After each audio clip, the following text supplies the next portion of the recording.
Lisa, une adolescente de 16 ans, très fascinante, belle et ambitieuse. Elle venait à peine de recevoir, pour sa toute première fois, le jour de son anniversaire, un nouveau smartphone.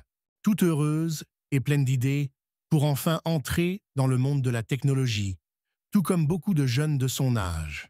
Aussitôt, elle devint inséparable de son téléphone, installa ainsi toutes les applications des réseaux sociaux. Instagram, TikTok, Snapchat, elle y passait des heures, publiant des selfies, suivant les tendances et scrutant les likes et commentaires sur ses publications. Et son objectif était de devenir une influenceuse populaire et d'obtenir des collaborations avec des marques connues. Un jour, elle reçut un message d'un compte inconnu. Le message affichait un garçon du nom de Nathan, un jeune influent avec des milliers d'abonnés. Intriguée, Lisa accepta sa demande et commença à discuter avec lui. Ils parlaient de tout, musique, cinéma, leurs rêves. Plus les jours passaient, plus elle avait l'impression qu'ils se connaissaient depuis toujours. Nathan semblait comprendre parfaitement ses ambitions et lui donnait des conseils pour augmenter sa popularité en ligne. Nathan lui proposa rapidement de faire un live ensemble pour casser Internet avec une collaboration qui ferait parler d'eux. Lisa, flattée, accepta sans hésiter. Lors du live, tout se passa bien au début, jusqu'à ce que Nathan lui demande de partager une information plus personnelle, son adresse, sous prétexte de lui envoyer un cadeau exclusif.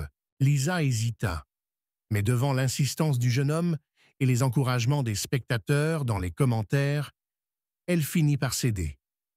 Elle pensait que c'était sans danger, car Nathan semblait digne de confiance et beaucoup de ses abonnés l'admiraient. Le lendemain, Lisa remarqua des activités étranges sur son compte. Ses photos avaient été modifiées, ses messages exposés publiquement, et pire encore, des publications qu'elle n'avait jamais faites apparaissaient sur son profil. Paniquée, elle tenta de contacter Nathan, mais son compte avait disparu. En fouillant un peu plus, elle découvrit que plusieurs autres jeunes filles avaient été victimes du même stratagème et que Nathan était en réalité un faux profil manipulé par un cybercriminel. Terrorisée, Lisa réalisa qu'elle était victime d'un hacker. Son adresse était désormais connue de parfaits inconnus.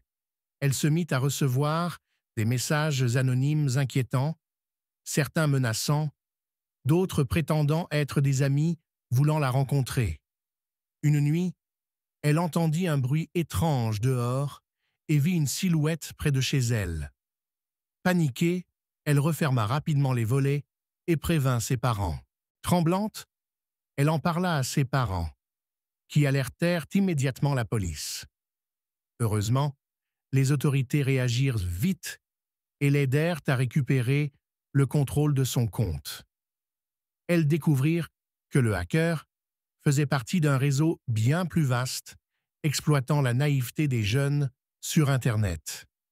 Une enquête fut ouverte et plusieurs cybercriminels furent arrêtés. Après cette expérience terrifiante, Lisa comprit que les réseaux sociaux n'étaient pas seulement un terrain de jeu, mais aussi un lieu où il fallait être extrêmement vigilant. Elle décida d'utiliser son influence pour sensibiliser les autres jeunes aux dangers du web. Elle créa des vidéos informatives sur la cybersécurité, organisant des lives pour éduquer les jeunes et répondre à leurs questions. Elle invita même des experts en cybersécurité pour donner des conseils pratiques. Son message devint viral et elle se transforma en porte-parole de la cybersécurité, aidant des milliers de jeunes à naviguer sur les réseaux sociaux en toute sécurité. Elle lança une campagne intitulée « Stop les pièges du web » qui fut reprise par de nombreuses célébrités et organisations. Lisa n'avait plus besoin de likes pour exister.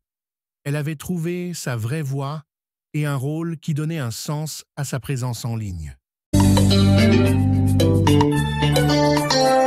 Italia Como TV, Italia Como